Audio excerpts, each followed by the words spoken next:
I'd like to call the Tuesday, July 14th City Commission meeting to order. Please join me in the flag salute. I pledge allegiance to the flag of the United States of America and to the republic for which it stands, one nation, under God, indivisible, with liberty and justice for all. Did we receive any public input via email or anything? No, ma'am. All right, moving on to the consent agenda. Are there any items to be pulled off? Item D.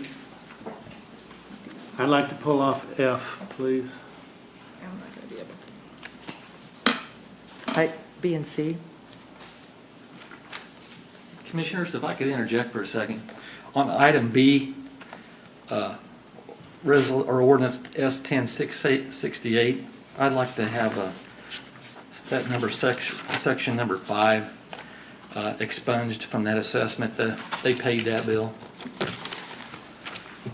when you approve that, Okay. if you approve it. Thank you. So I heard B, C, D, and F. Is that correct? Yep. Okay. So the consent agenda includes approval of the June 23rd, 2020 City Commission meeting minutes. Item E, approval of staff recommendation to submit an emergency solutions grant ESG application to the Kansas Housing Resource Corporation in the amount of $302,754,000 for homeless services, including prevention, rapid rehousing, and day shelter services. And G, approval of the recommendation of the Economic Development Advisory Committee, EDAC, to forgive the loan payment in the amount of $15,000 for Silver Creek Medical Reimbursement Solutions as the required thresholds for forgiveness have been met, and authorize the mayor to sign. And H, approval of the appropriation ordinance for the period ending July 14th, 2020, subject to the release of HUD expenditures when funds are received. Is there a motion to approve those items? So move. Second. Moved by Patrick, seconded by Chuck. Roll call vote? Brooks. Yes. Fields. Yes. McNay. Yes. Munsell. Yes. O'Brien. Yes. Motion carries. Item B, approval of ordinance S 1068 levying a special assessment against lots of parcels of land on which refuse matter was located to pay the cost of making the premises safe and hygienic, and authorize the mayor to sign. Okay, so on that one, there was one you wanted removed. Yes, section 5. We just expunge it from the assessment. That one was paid. Okay, are there questions related to this item? I do. I see the dates here range from maybe 1 in 18 and several in 19 and the first part of 20.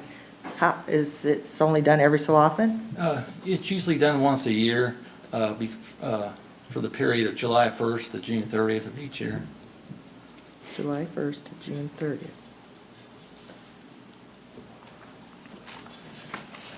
And so we enforce the city codes for all properties inside the city limits of Pittsburgh. Cameron, you want to take that? So your question, sure, like I know in section 7, it looks like we notified them in 18, but then we. No, I was just, But that's kind of what, yes, Yeah, because okay, there's a lot here. yeah. And so this is all inside the city limits of Pittsburgh. And what department takes care of all this? It's our code enforcement. It's underneath the building services.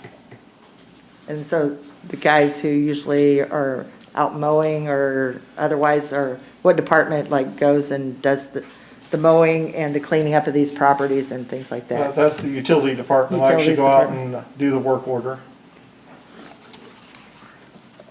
Okay. See, there's so many. That's all I had on that one. Any other questions on item B? I'll entertain a motion to approve. So moved. Second? Moved by Larry, seconded by Cheryl. All those in favor say aye. Aye. Opposed, same sign. Motion carries. Item C, approval of ordinance number S 1069 levying a special assessment against lots, parcels of land on which existed weeds or obnoxious vegetable growth to pay the cost of cutting or removing said growth and authorize the mayor to sign. This is me again, sorry. Cameron, again, do we enforce the city codes for all properties inside the city limits of Pittsburgh? Not just, I am sure all these people that are on this list definitely needed it, but do we enforce the city codes for all properties in the city limits? Yes, we do. This is complaint-driven pretty much, though, isn't it? Often it is, yes. Yeah. Okay, what about the complaints that don't get addressed? Such as, let's say, we've, Brush piles, tall grass, things like that. That's why I'm just asking if all properties. They're all subject to it, but, I mean, there's only so many people. So, Okay. I mean, it's like, not everybody that speeds gets a speeding ticket. Okay, It's just, we do the best we can with the resources we have, and every property in the city is definitely under this ordinance. But that doesn't mean we get to all of them. okay. That's all I have. All right, and then entertain a motion to approve. So move. Second? Moved by Patrick, seconded by Cheryl. All those in favor say aye. Aye. Opposed, same sign, motion carries. Item D, approval of ordinance S 1070, levying a special assessment against lots or parcels of land on which a public nuisance was located to pay the cost of abating the nuisance and authorize the mayor to sign. I just had a question, and I want Daron to answer it.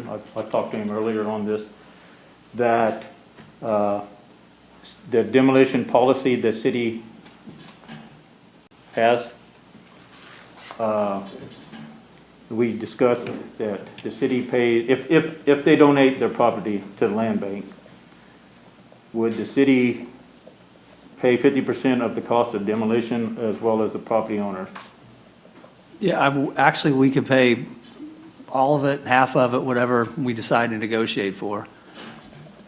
Would this include property that were businesses, retail, any type of business? If they donated the property to the land bank, would they also be required to pay a portion of the demolition cost, They could be, but they're not required to? no. It's a negotiation that a lot of times we'll use when we didn't have a land bank when we first got here, so we were paying 100% a lot of times to tear down properties, just to get them down.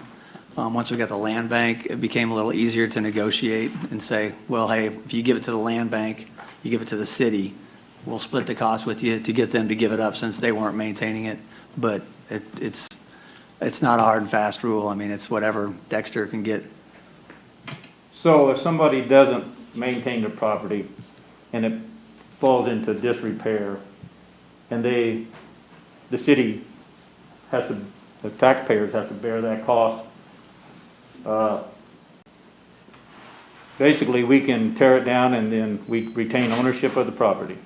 These properties that you have in front of you are examples of that, where there was no negotiation, there was notification of the issue, they didn't resolve it, and under the court, with our statutes, we were able to go and demolish it and assess it to their taxes. So this is that process in action.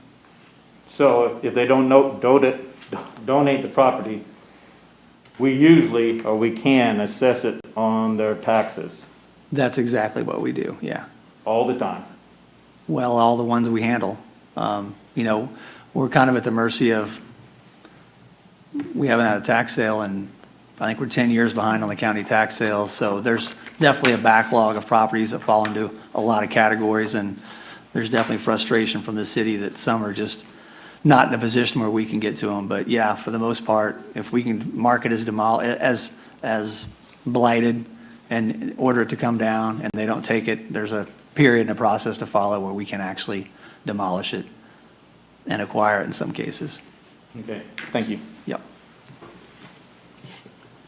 Regarding this item, I just wanted to make a point that we are tearing down these blighted houses to the tune of 9 of them this last year, which is, you know, it's not a lot, but we're making headway anyway.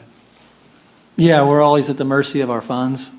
We don't try not to use tax dollars for this program, not this program, but the one you just described. So as we sell some properties and we get money, we've been able to put that into a fund. And that's why, you know, if we can split it with them 50-50 too, Commissioner, then it just makes the money last that much longer, because once that money's out, we're not going to be dipping into the police department to get money to tear down houses. So Sure.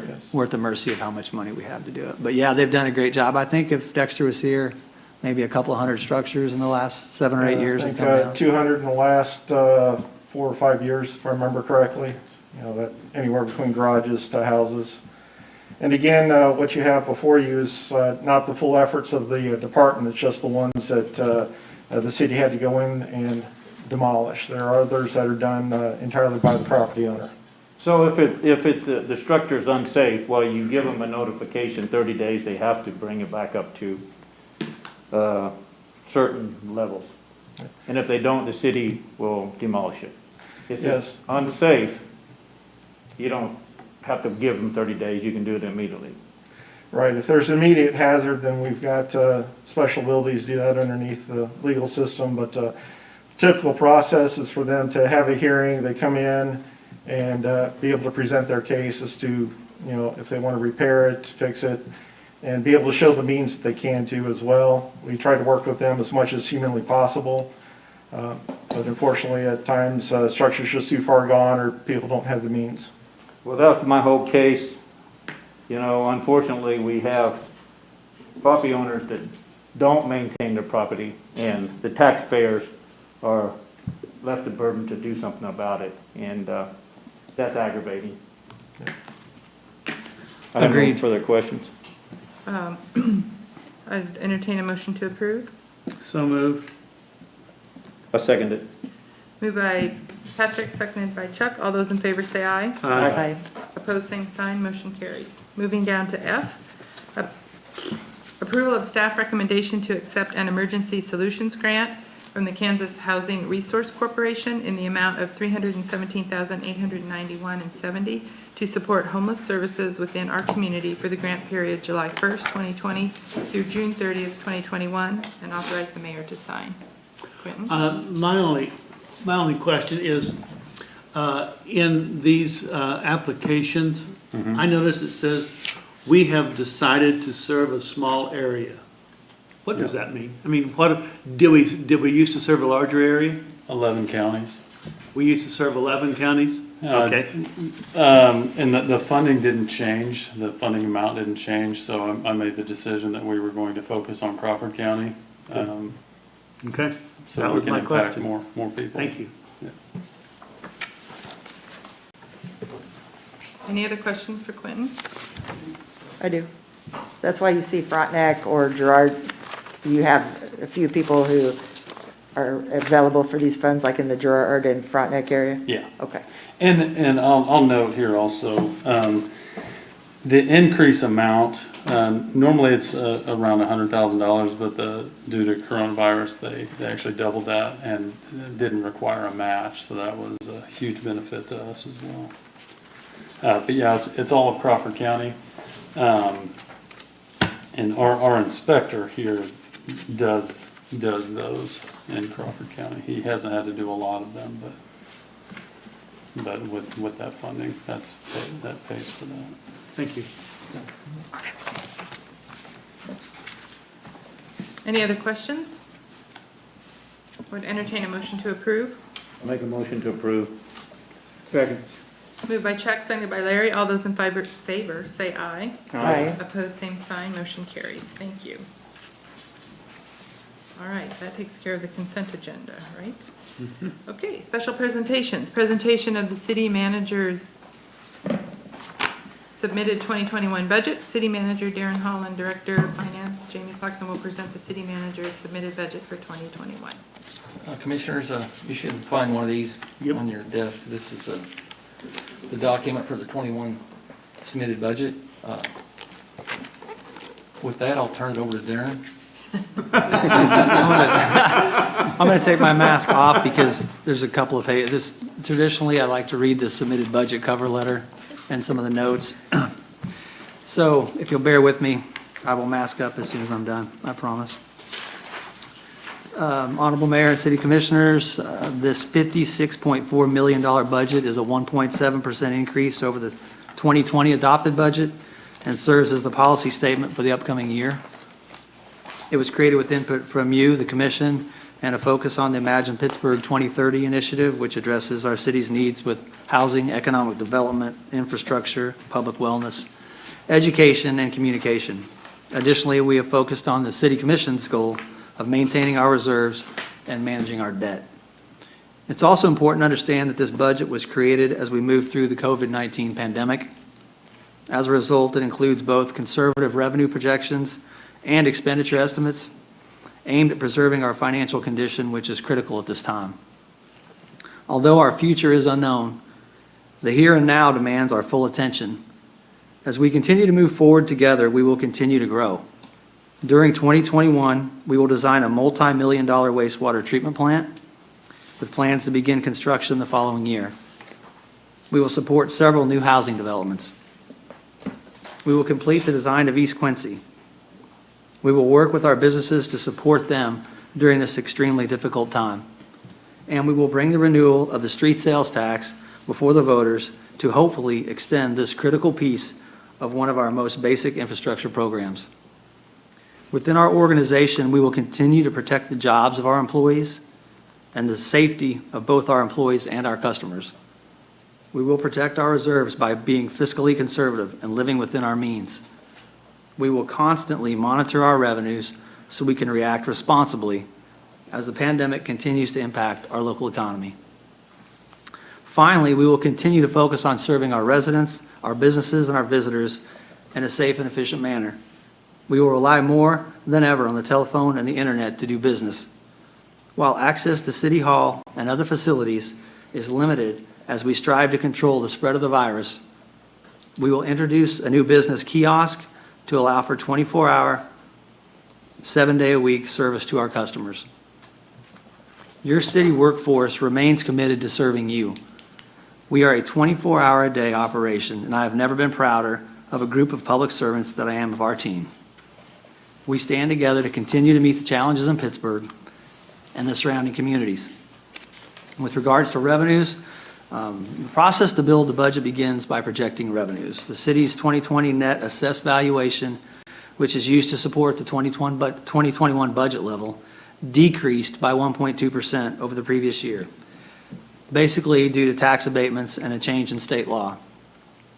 This is expected as we continue to incentivize developments using property taxes. This is normal. Nevertheless, the 2021 submitted budget does not recommend a property tax increase to make up that difference. And I think I can speak for everybody in the city. Thank you for that. It's been a tough year, and that may not sound like a lot, but if we were going to raise property taxes and you would have asked me what are the chances of us doing it in the next budget, I would have said it's probably 90% that we're going to have to do it. And at this point, it doesn't look like we're going to be doing it, and hats off to all of you for making that decision. We ended last year with sales tax collections up 3.35% compared to 2018. Due to the pandemic, though, sales tax revenues in 2020 are projected to be just at 85% of the 2019 level and 95% of the 2021 budget. Collections in June, however, were basically the same as they were the previous year, which is great news. However, with one half of the year remaining, we feel the need to stay conservative with our projections and leave them at that level. The city receives 1% of the gaming revenues for the operation of the Kansas Crossing Casino. In 2019, the city received approximately $355,000. Due to the pandemic, gaming revenues are projected to be approximately $266,000 in 2020, and then we have them returning to $355,000 in 2021. The 2021 submitted budget also includes no utility fee increases. With regards to expenses, like most organizations, labor costs represent a large portion of the city's expenses. 45% of our costs are for our employees. The number of city employees in the budget decreased to 292.9 as we eliminated several intern positions. At this time, we've not utilized layoffs to stay within our budget. We are extremely fortunate in this regard. Once again, there are 6 months left in the year. Due to the uncertainty surrounding the pandemic, the 2021 submitted budget contains no cost of living adjustment and no merit raises for our full-time employees. However, Some good news, while the national trend for employer-provided health insurance expense continues to increase every year, this 2021 submitted budget also contains no increase in employer or employee contributions to their health plan. Operating costs continue to increase. Workers' comp insurance, property and liability insurance, electricity, natural gas, and vehicle fuel are all expected to increase by approximately 3%. We will continue to look for ways to manage these increasing costs while preserving our service levels. To conclude, the 2021 submitted budget reflects the city's effort to address the impact of the pandemic in our community while maintaining an adequate service level. This budget provides a service level which will continue to improve the quality of life for all of our residents with an eye on our reserves and employee productivity and safety. The following detailed budget is presented for your consideration, and thank you for your leadership and guidance as we put it together. Just a couple of numbers I want to highlight. So the overall budget is up 1.7%. Personnel services as a category are down 0.2%. Contractual services are up less than 1%. Commodities that our employees use to provide their jobs is down 4.6%. The capital outlay, which is equipment and some of the bigger projects that we do, is down 10%. Reserves are up 16%. Transfers are a wash, and the debt service fund is basically flat. So what that tells you is our employees are holding the line. They're doing the same amount of work next year they're planning on doing that they did at the beginning of this year. We've been able to put some money into reserves, and we're crossing our fingers and hoping that those taxes stay flat, if not a little uptick. So I'm really proud of this budget. I'm extremely proud of our staff. And I think we're in as good a place as we could possibly be, considering it's the middle of July 2020, and we have a lot of unknown left. But with that, I would encourage all of you to make appointments with Jamie and myself if you can in the next 2 weeks to go through this at your leisure. If not, we obviously have the budget hearing that we want to set at the next meeting on July 28th. But this budget is for your consideration, and with that, I'll take any comments or questions. I just have a comment, and that is, I think most communities would be really pleased with the state of our budget and what you all have been able to bring to our customers, our citizens. And I think that we're very fortunate where we stand on all of this. Well, this is Jamie's last budget, so don't think it's going to be any cakewalk after December, because he's retiring and he's done about 36 or 37 of these in a row. So he's the one that should get the credit. We need to think up some really hard questions. Well, you've got a couple of weeks. I know, okay. Don't feel obligated. We know we just laid it. It will be online, I'm assuming. Yes, we'll get this submitted on the city's website tomorrow for the public if they want to view it. And also, the budget hearing will be on the first meeting in August. The second meeting in July will hopefully approve as submitted the budget, and then we'll have a public hearing on the first meeting in August. Yeah, and then you guys will have to sign the state document at that time that certifies that the budget was approved. Then it goes to the county clerk's office, and they certify it to the state of Kansas.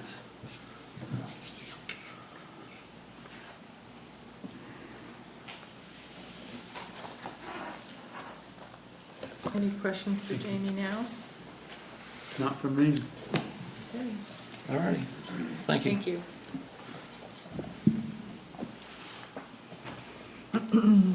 Moving on, under special presentations,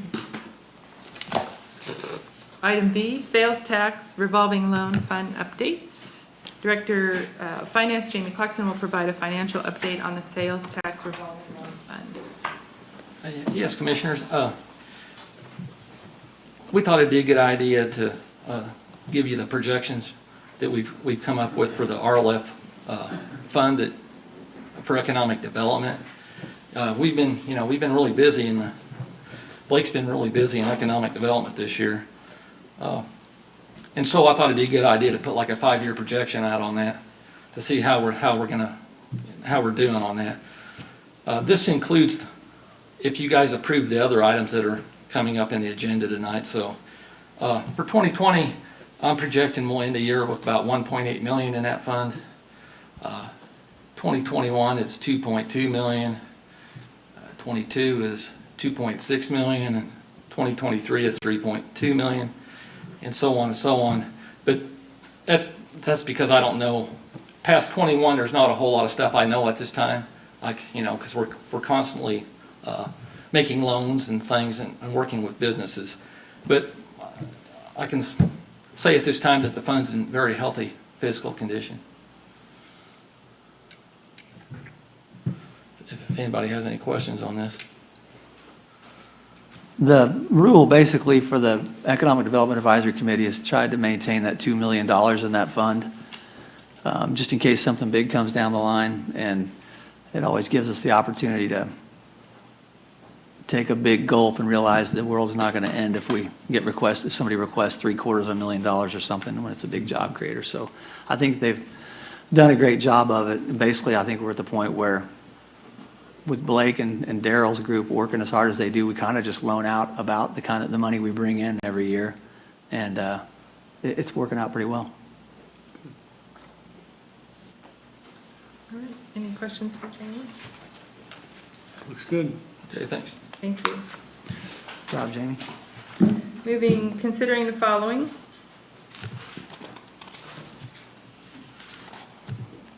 Sorry. Peyton's Hamlet project. Consider the recommendation of the Economic Development Advisory Committee to contribute up to $44,000 in funding to cover the cost of extending the infrastructure inside the Rural House Incentive District, including concrete streets to serve the Peyton Hamlet development. All right, thank you so much, Madam Mayor, members of the commission. This is actually going to be a tag team effort between Quentin and myself. Obviously, economic development and housing go hand in hand, and it's been a pleasure to work with Quentin and his team on both of these projects. Before we specifically talk about each of the projects, I realize that they're separate agenda items, but given their proximity to each other and the fact that they are located so closely to each other and the requests are actually very similar, I think it would be a good idea to talk about them together and then go specifically into each request and what that means for the RLFs. But before we do that, Quentin is going to kind of show you exactly where the proposed developments would be located.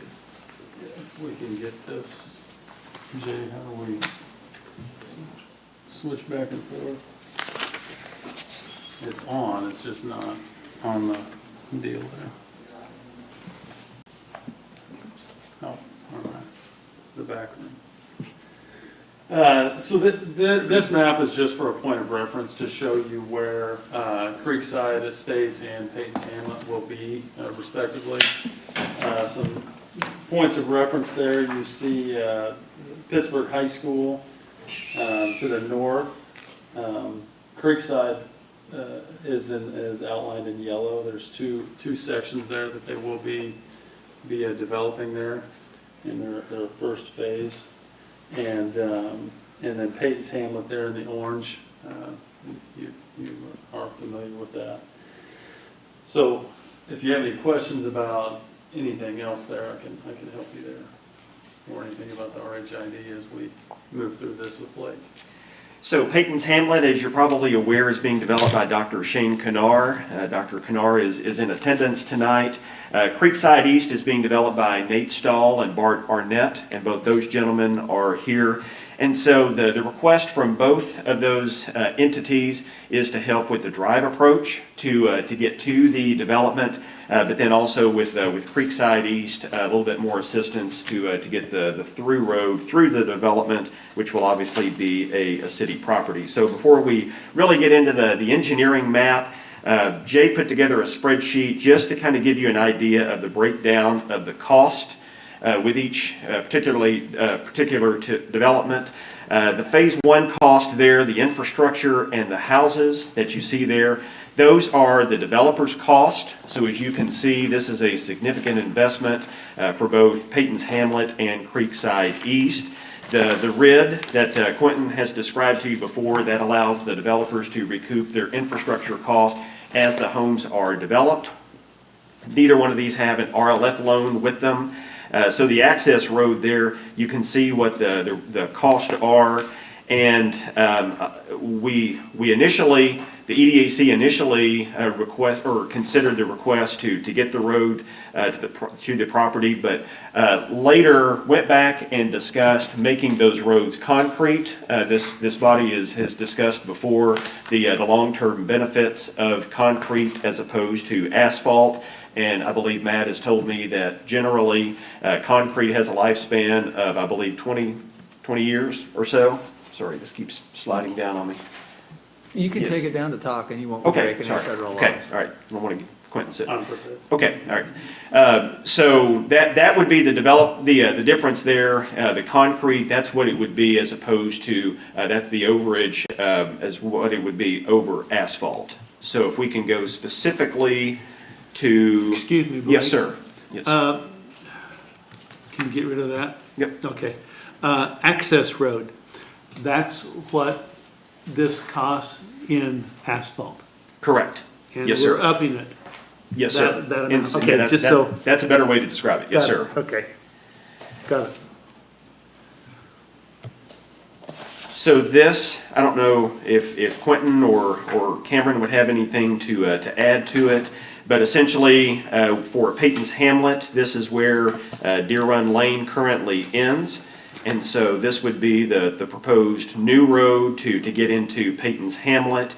And again, this would be done in concrete. The EDAC recommended $44,000 for this project, and that would include the roadway being done in concrete and the Creekside East Road. This was actually kind of a two-part request or a two-part consideration by the EDAC. Initially, they were just looking at the drive approach on the right side of the screen right here. That cost was approximately $302,000 for this piece right here. But then they considered adding another $54,000 to allow for concrete all the way through the development right here. So the additional cost with the original recommendation brings that total to $356,000 that would be used to support the Creekside East development.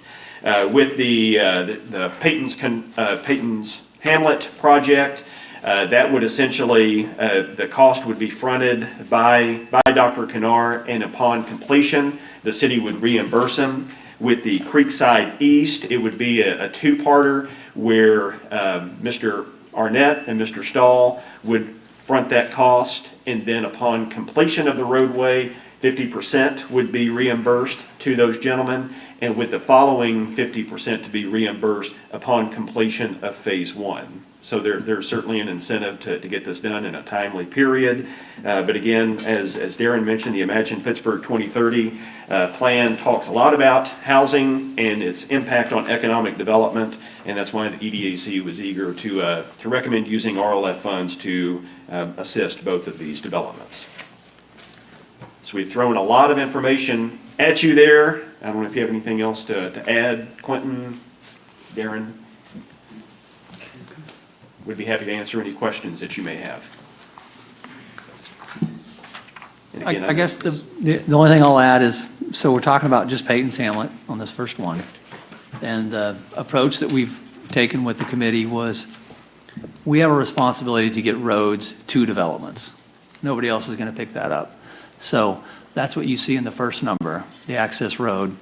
And I think even in Peyton's Hamlet, that 30,000 may have a little bit to get the final push of utilities up to that property line. Once it's to the property line, it's in the RID district, it's their costs, and it's something that they're going to recapture when they build it. It goes on the property tax and goes through the RID process. The only additional piece is that concrete bit, because what Matt's group has determined that the areas that you saw are going to be heavily used during the construction phase, and it would be a quick turnaround time that we would be back out there repaving, resurfacing those streets if they were in asphalt. So that's really all there is to it, and Sure. It's pretty straightforward. yeah. Any questions regarding Peyton's Hamlet recommendation from the EDAC? Seeing none, I'd entertain a motion to approve. So, Moved by Larry, seconded by Patrick. All those in favor say aye. aye. Opposed, same sign. Motion carries. Thank you. Moving on to turnkey development, Creekside East project. Consider the recommendation of the Economic Development Advisory Committee to contribute up to $356,000 in funding to cover the cost of extending the infrastructure inside the Rural Housing Incentive District, including concrete streets, and to serve the Creekside East development. Happy to answer any questions. Yes, 50/50. Correct. 50 upon completion of the road, the remaining 50 upon completion of phase one. You know, I just might say one thing. Aside from the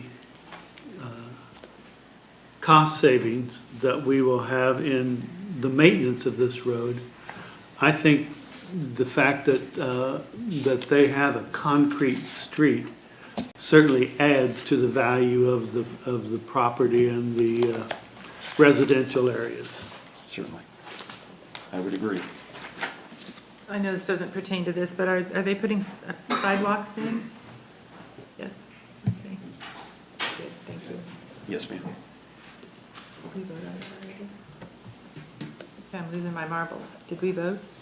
No. You're not Okay, voting. sorry. Not on the turnkey yet. Any other questions?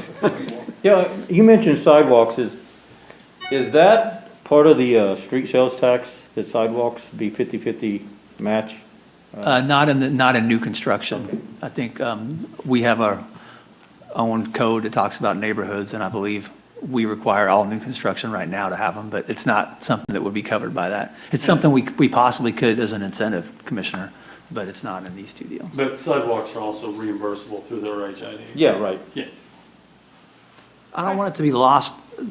I know we like talking about concrete, but I think maybe the best thing for taxpayers, if they wonder what's going on and who's looking out for their interests, these access roads are the responsibility in our minds of the city.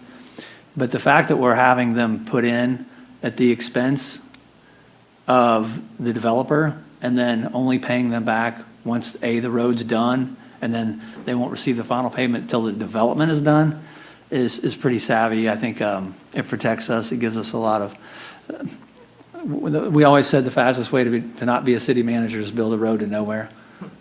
So we've tried to make sure that that doesn't happen, or I have anyway. The rest of these guys, I don't know what their motives are, but it definitely protects the taxpayer. Well, it also helps protect us given uncertainty.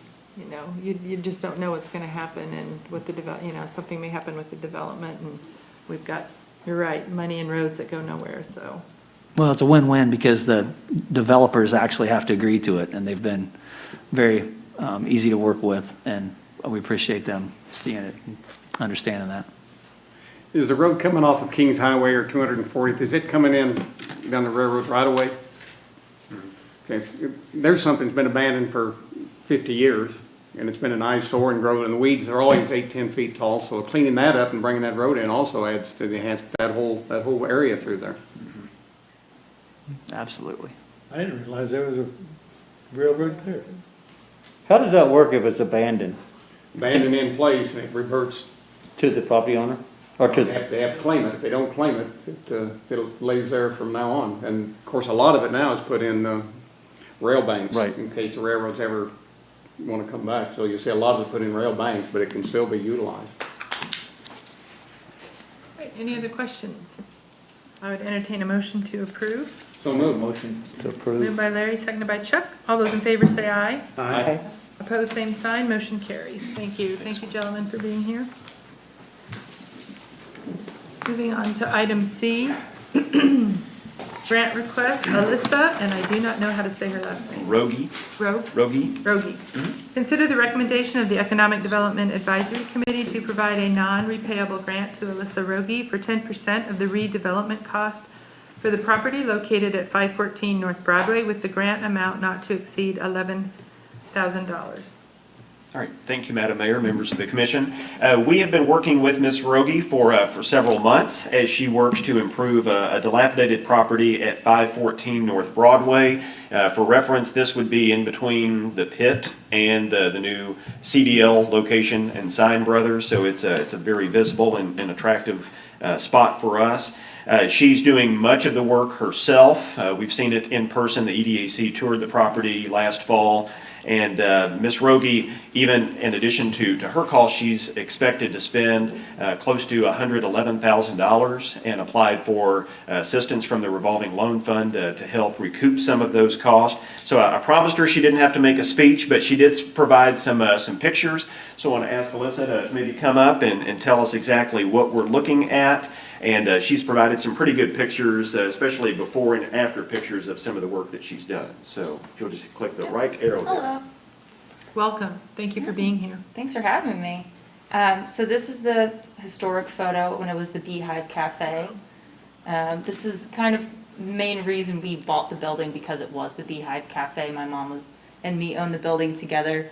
The cafe stretched upstairs and downstairs and eventually exceeded its capacity and went next door. I've always heard of the Beehive Cafe. I never realized that's where it was. Yeah, so our main focus is really to try to restore back to its original feel. It has the old metal ceilings that we're trying to get back to, and the porcelain floor. We did remove the everything on the wall, so it is the raw brick though, because I like that more. But this, right now, if you look at my building, it has a bunch of plywood out front and metal supports, but this is just a little idea of what we're looking towards for the storefront. A wood storefront, double doors in the center. Yeah, this is me right now. I am currently painting it right now though, so it is dark teal, but it does have new windows. Windows are nice. This is what it was like before the awning was removed. And then of course when we did remove the awning, there were structural issues. And here's the ceiling now. I have some guys starting next week to finish putting it back up. And I'm figuring out how to paint it. Of course it needed a new roof. So this was the old roof. I got a tore off TPO put on it. And that's really it. Great. Thank you. Thank you. So obviously, thank you, Alyssa. Obviously a big project. We're just extremely appreciative of folks like Ms. Rogie and other downtown property owners that take on those buildings that need so much work, and especially if they're able to put a new roof on it like she's been able to, that makes it even better because it seals in that investment. So with that, be happy to answer any questions that you might have. The recommendation from the EDAC is to provide 10% of the total project value, with the city's portion not to exceed $11,000 on the back end of the project. I don't have any question, but I just think it's amazing to drive through downtown and see all the buildings that are under construction, and what a change that has all made, and appreciate everybody's involvement to bring it along. Certainly, and Commissioner, I appreciate you saying that. I think if you ask those individuals that are making that investment, the city's involvement and the city's support has really made that more feasible, because when somebody looks at a downtown building, they're looking at a lot of cost, and even 10% has really been enough to help make some of these projects go. So I appreciate the City Commission's support in supporting those projects. Thank you. Any other questions for Blake? Seeing none, I would entertain a motion to approve. So move. Second.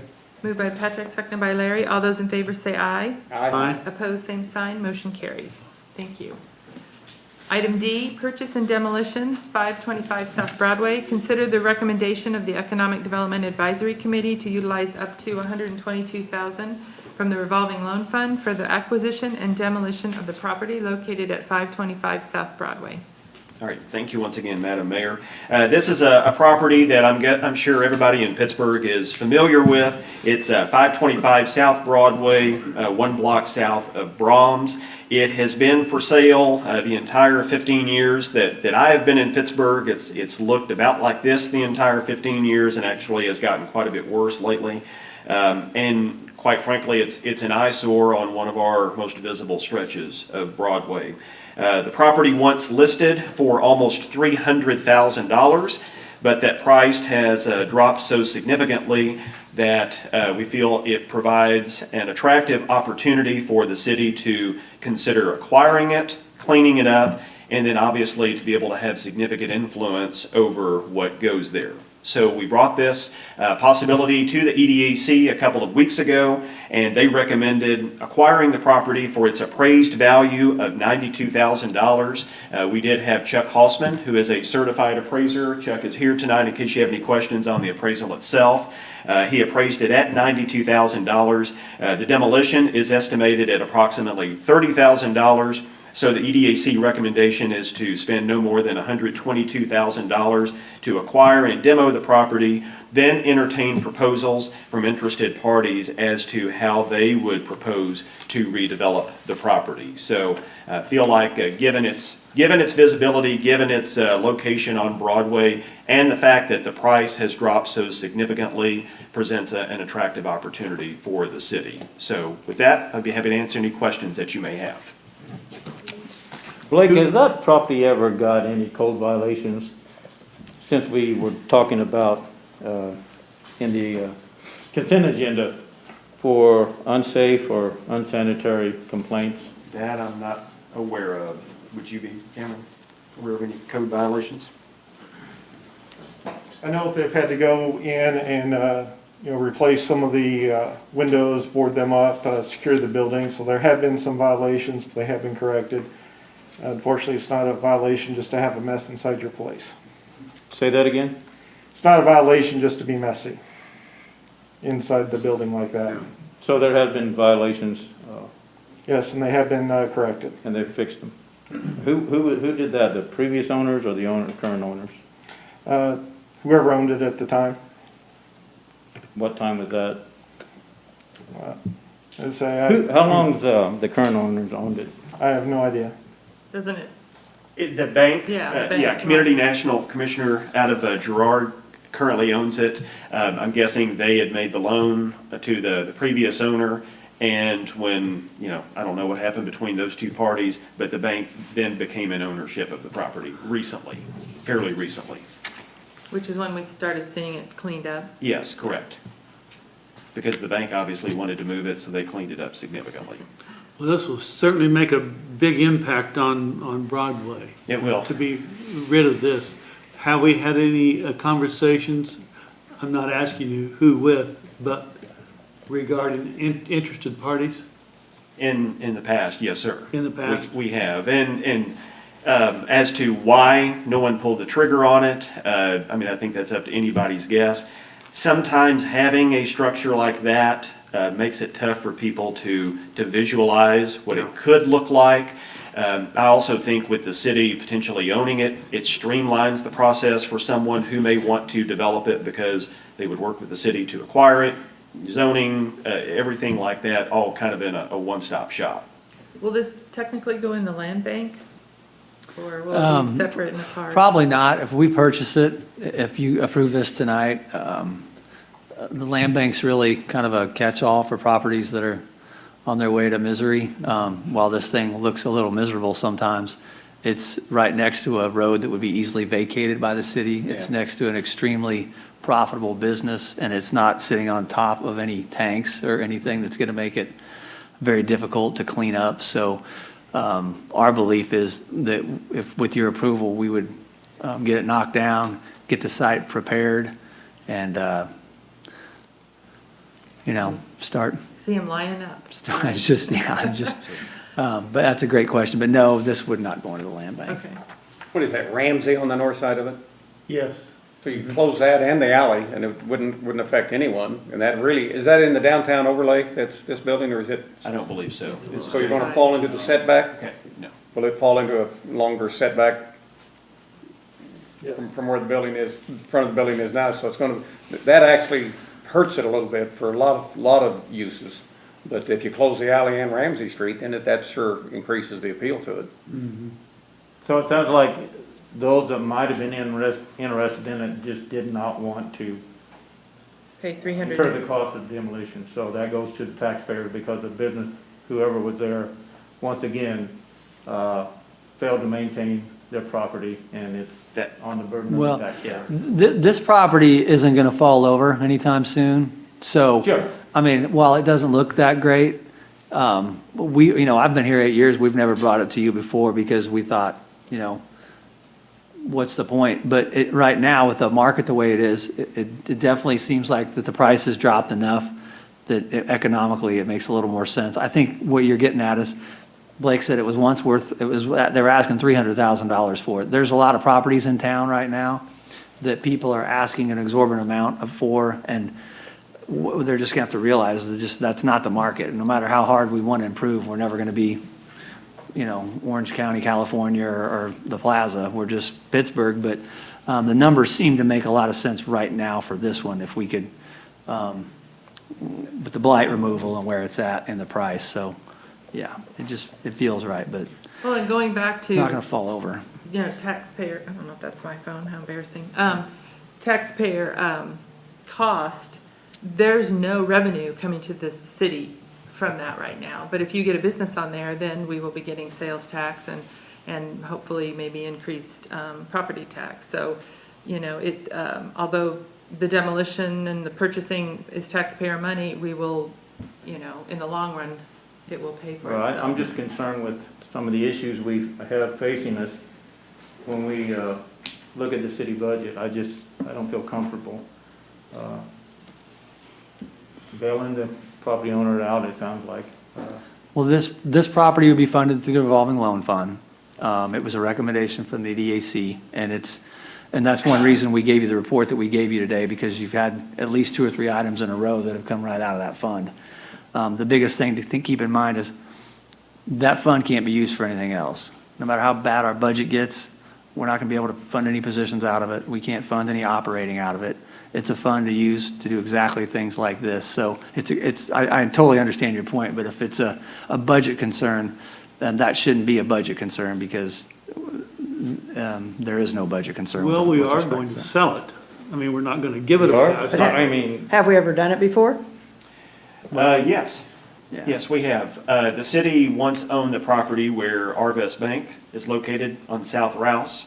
And Arvest purchased that from the city to build the new bank probably 3 years or so ago. So why isn't Community National Bank pitching to sell it and tear it down themselves? Well, they have been trying to get buyers. And I don't know for how long, but I know that the bank has been pretty aggressive in trying to get somebody to take that property. So how many businesses on Broadway are there, or vacant lots on Broadway compared to this one here? There If you are were- several. I think Daron hit on a good point. We've got a lot of properties where the property owners, quite frankly, are expecting too much out of it, so they put a $300,000 price tag on a property like this, and that certainly wouldn't make economic sense. So it's the combination of the visibility of this one and its proximity to downtown, to Pitt State, and the fact that the price has dropped so much is the reason that we're interested in this particular parcel. And there are cities, and this is a pretty interesting idea, I mean, there are cities that actually have a fee that they charge property owners who keep a vacant property like this, that's kind of not taken care of.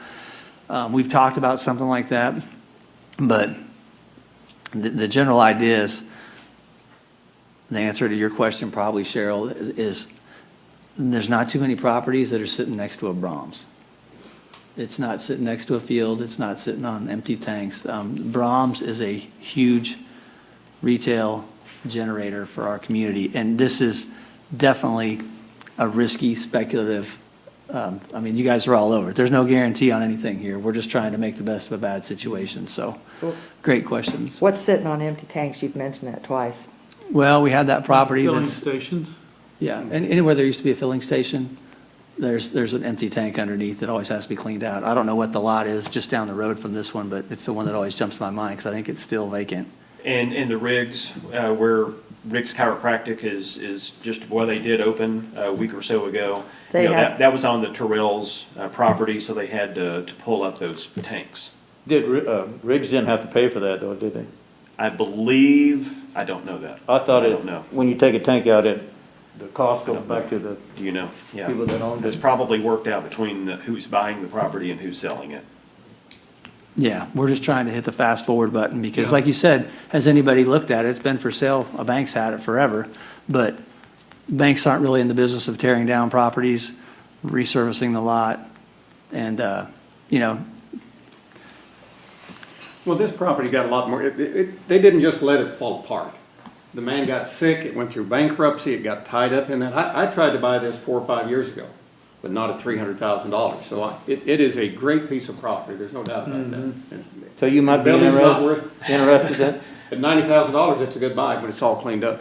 after we tear the building down? After it's tore down and cleaned up, if you close Ramsey Street in the alley, it is a valuable piece of property. And yes, I would be interested in it at $90,000. To do those things, I would be interested, yes. Put me on your list. let's don't go there yet. And I do want to say, because I'm sure they're probably watching tonight, Community National, I think they know that they probably could have sat on this, and with the growth occurring in our community, maybe in 3 or 4 years, it would be worth more than it's appraised for right now. They voiced several times that they really want to see what is best for the community, and they feel like selling it to the city to get somebody into it fairly quickly and a good quality development that we would all be proud of is very important to them. So I appreciate Tony Stonerock, who's been our contact, and him being able to work with us. Any other questions? Is there a motion to approve? So move. I would second it. Thanks, Cameron. All those in favor say aye. Aye. Opposed, same sign. Aye. Oh, Okay, motion carries 3-2. All right, moving on. Number E, conditional use permit request. Consider the recommendation of the Planning Commission Board of Zoning Appeals to deny the request submitted by Joe Newland of Pittsburgh, Kansas for a conditional use permit under the provisions of Article 30-104.9 of the Pittsburgh zoning ordinance to allow a contractor shop and/or yard, including construction equipment and/or material storage area to be located at 1200 East 20th.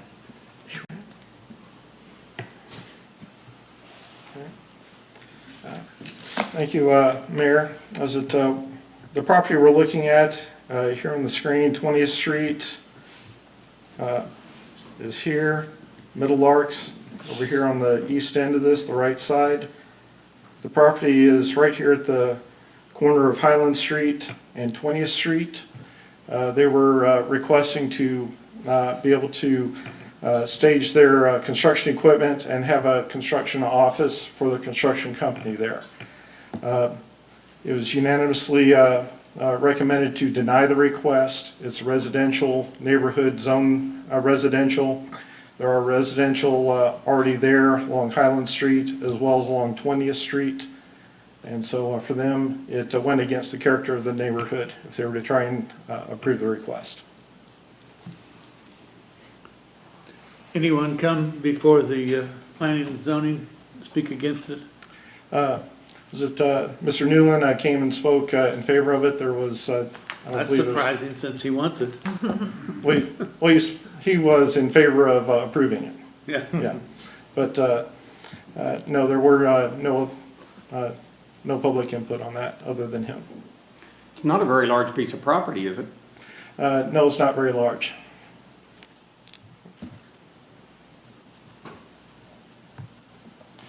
But it just doesn't fit the ordinance, Right. basically. I say, I couldn't get this turned around, just having a fun day here, but 20th Street is running up and down there on the screen there, and the property there in red is the property in question, so no, it's not a very large piece of property. Does it just back up to the fire station? No, it's separated from the fire station. Fire station's, you've got another parcel between it and that training tower, Okay, okay. as well as the street. Any other questions for Cameron? Is there a motion to approve the recommendation from the zoning board? So move. I second it. Moved by Patrick, seconded by Chuck. All those in favor say aye. Aye. Opposed, same sign. Motion carries. Item F, conditional use of permit request. Consider the recommendation of the Planning Commission Board of Zoning Appeals to deny the request submitted by Randy Wickham for a conditional use under the provisions of Article 30-104.22 of the Pittsburgh zoning ordinance to allow a kennel to be located at 601 North Georgia. Thank you.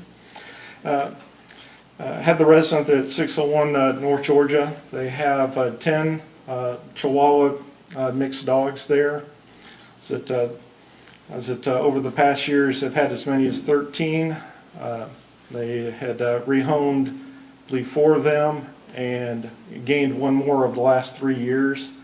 They had the request because we have a requirement that you'd have no more than 4 dogs at a residence or at a property without going for the breeder conditional use. So that is what they requested. The Planning Commission voted unanimously to deny the request. And I'll answer any questions if you have them. What was the discussion of the zoning board in denying, do you know? Just to, while they claim to have been try to retrain and rehome them, having a net change of 3 dogs out of 13 over the course of 3 years does not really sound like that's their true purpose, as well as it not really fitting the suit of residential there, and just open up a Pandora's box where if you just want to have extra dogs, just start getting them and come in and apply and we'll just rubber stamp anything. Driving by and looking at this location, I can see why they chose to deny it. It's, what it is not very well taken care of for the neighborhood. And I can certainly understand why they would deny it. Do they sell those dogs or are they donating them? What are they doing? They're just looking to rehome them, Just- is what they okay. had said. So the consequence of this will be that they need to get down to 4 dogs. Correct. They recommended that give them to the end of the year in order to rehome them. Any other questions? Is there a motion to accept the recommendation of planning and zoning? So move. I second it. Moved by Patrick, seconded by Chuck. All those in favor say aye. Aye. Opposed, same sign. Motion carries. Okay, thank you, Cameron. Moving on to non-agenda reports and requests. Bi-monthly budget review. Deputy Finance Director Larissa Bowman will provide the June 30th, 2020 bi-monthly budget review. All right, good evening, Mayor, Commissioners. Get this on the screen. Okay. I'm here this evening to present the bi-monthly budget report as of June 30th. We're at the middle mark for the year and our funds are remaining fairly healthy. In June, we did receive our last big tax distribution from the county and collections did remain pretty flat, so we didn't see the big change that we were anticipating with the delay of property tax payments. So that was a positive sign in the unknown times that we're experiencing. We started 2020 off with about $15.5 million in the bank, and at the end of June, we're at $18.7 million. We will be spending some of that down with our future projects, and we continue to monitor our revenues as we navigate through these fluid times. Another positive note in the month of June was our sales tax that we received, which would have been for our April collections. April was when most things were shut down in the community, and with that, we were still ended up being down 0.31% compared to this time last year. These are all good things for our city, and we'll continue to monitor the revenues and keep you guys apprised of the financial position of the city. Is there any questions with the report? Not for me. Any questions? I'm just curious, does anybody have any idea when things shut down, why the sales tax stayed so good? Well, use tax went up a lot, and that's from internet sales. Okay, all So right. I think it's kind of Certainly that helped then, Yeah, a lot. Okay. fluctuating I from there. think people just stayed in town. They didn't go. And the curbside Shopping. helped, and yes. The trend across the state was if you were near a big metro area, the metro area took a beating and people stayed home and shopped locally. So I think whatever we were losing to Joplin and probably Kansas City, everybody just stayed home and we weathered it. Good. I know I got through the month with one tank of gas. Good job, Larissa. Any other questions? Thank you, Larissa. Thank you. Thanks. Daron, reports from the city? I don't think so. I think we're good. Did you want to give us an update on the firemen? Absolutely. So we have several employees across departments, but that have been tested for COVID.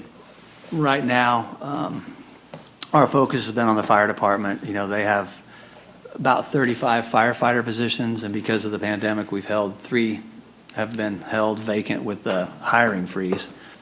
And then on top of that, we had a firefighter that came down with it. Once that happens, you test everybody that they've been working with, and lo and behold, out of all the firefighters, where we stand today is we have 7 people across a couple of shifts. So we are utilizing overtime and getting the most out of our firefighters. They've stepped up.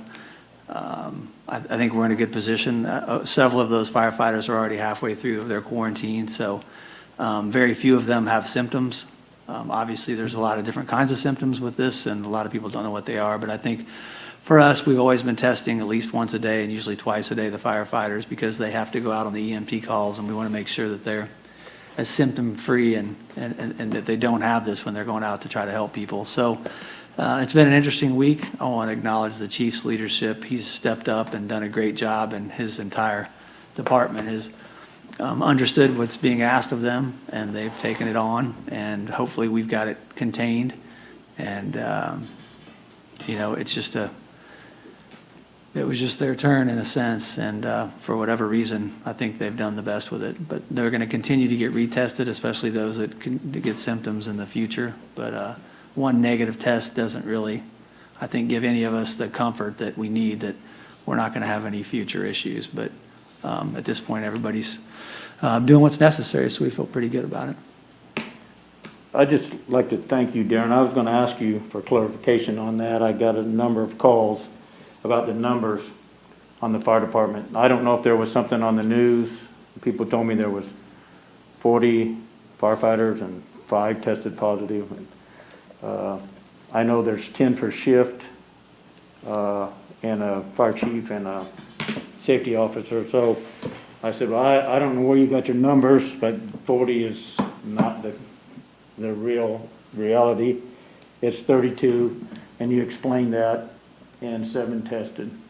Also have another item I'd like you to give a little clarification for, because I've talked to you earlier about it, received calls. I don't know if any of the other commissioners have, but I got a few calls. When are we as a commission going to rule on mask?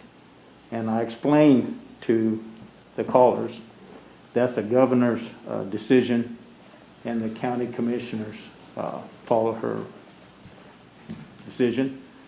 So if you would, Daron, just let people know that the commission, which I'm trying to, has no say on wearing masks or not wearing masks. I don't know why.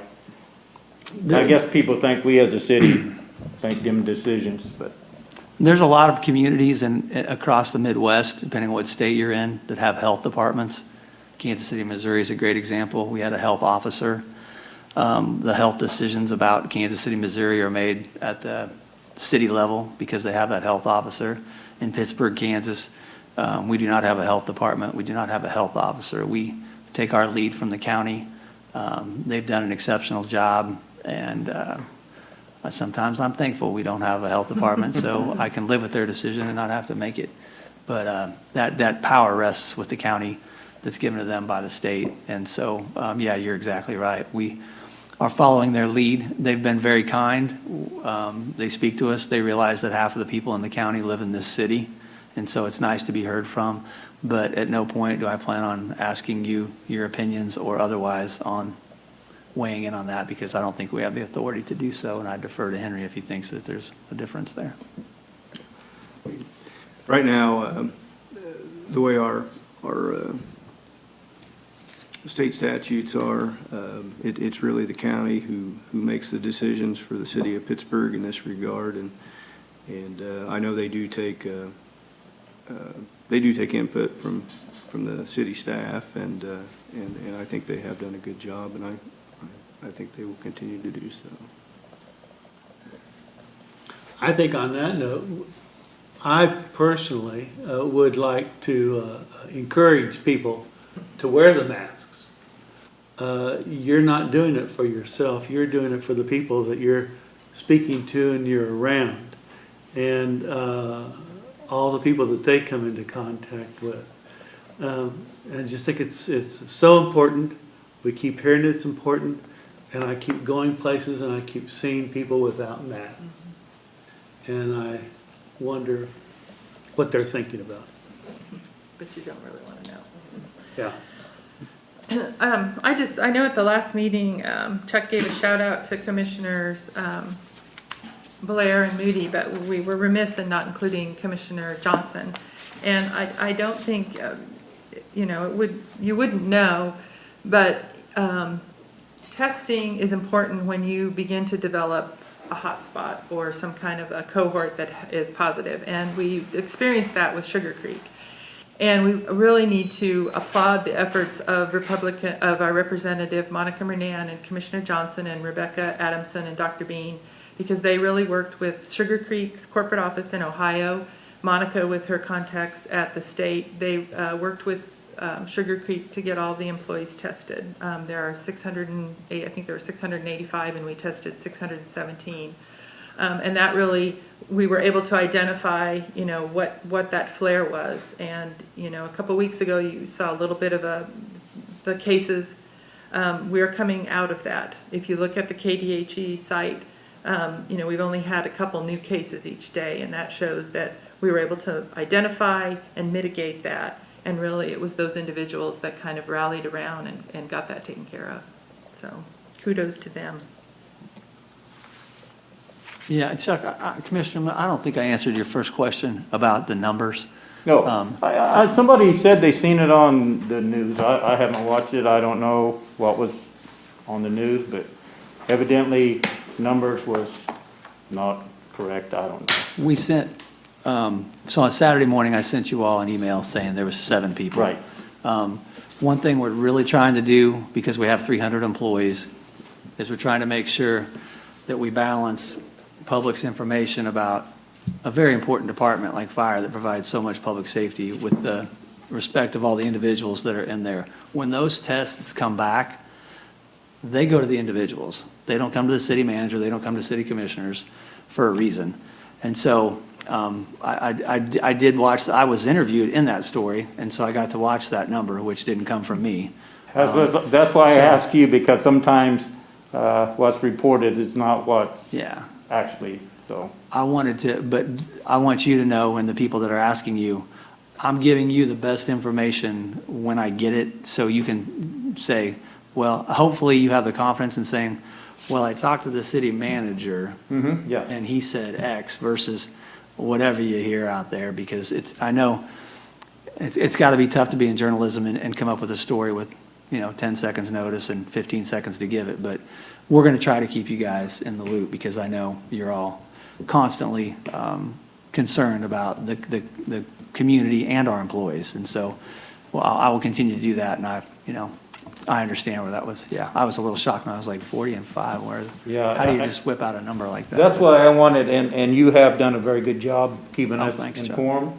So when somebody sees something that I'm not aware of, I just want to give you the opportunity to clarify what was reported or what wasn't reported, so. Thank you. Really, the numbers are just one metric. The questions that should be asked of you by the press and by all of us is, what are we doing to keep our employees safe, and how are we mitigating? And, and you've answered all those questions, and I feel confident that the city of Pittsburgh is doing everything that they need to keep our employees safe during this time, so.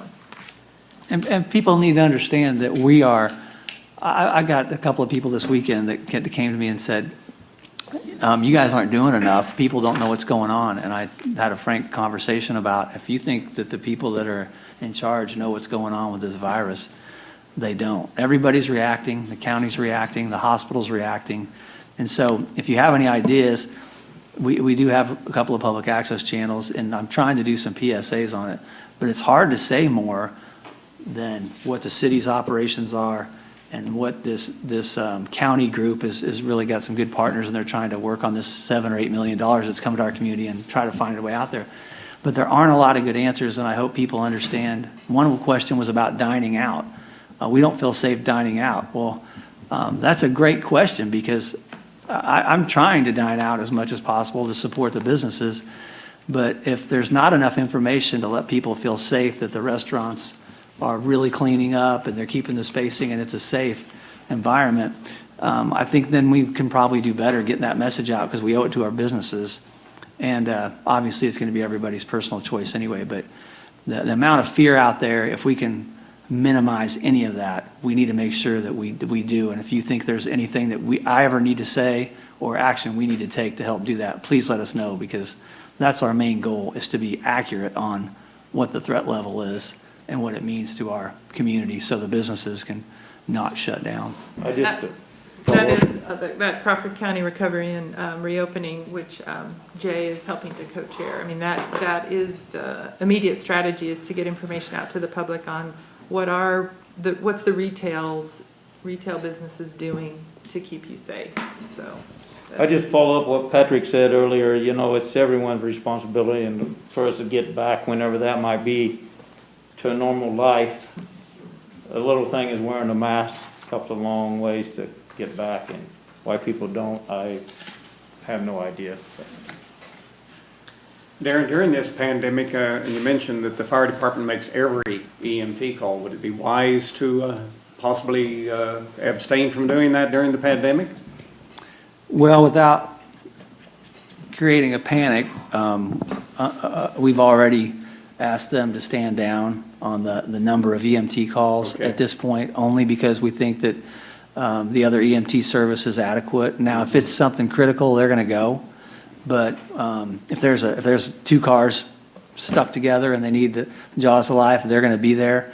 But yeah, we've asked them to be just to scrutinize the calls that they go on, for the sheer fact that the quarantine rules are, if Commissioner Munsell has it, and I've been working with him, and I get tested and I don't, because it's essential, those firefighters can continue to work.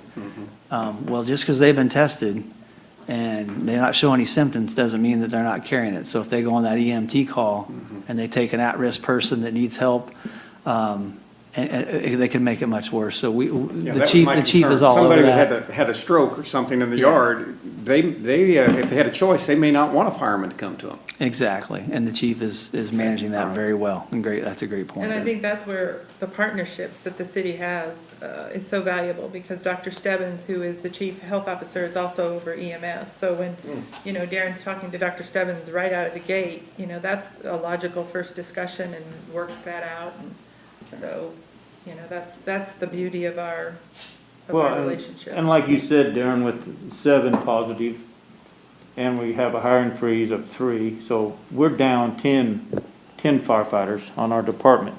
And, you know, there's so many calls you can go on, and when you're limited.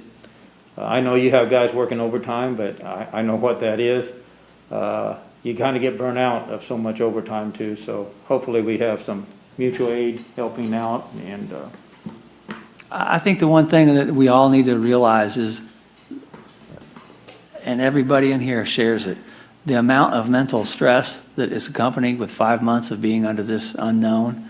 And those of you that your lives continue and you lose loved ones, I mean, life continues, and the amount of stress is just ratcheting up every month that this continues. And it doesn't look like anything's going to change much in the next year. So patience with one another, and understanding that, you know, the fire truck may not show up if you've got a broken foot. It may just be the EMTs, and that's just how it's going to be for a while. And nobody wants it that way, but those are the realities we're under. We've got to protect the psyche of our workforce as well, and that includes all of our businesses. It's a tough time, and we all know it. Anything else for the good of the order? I'd entertain a motion to adjourn. So moved. I'll second. Seconded by Dawn. All those in favor say aye. All right. Thank you, everyone.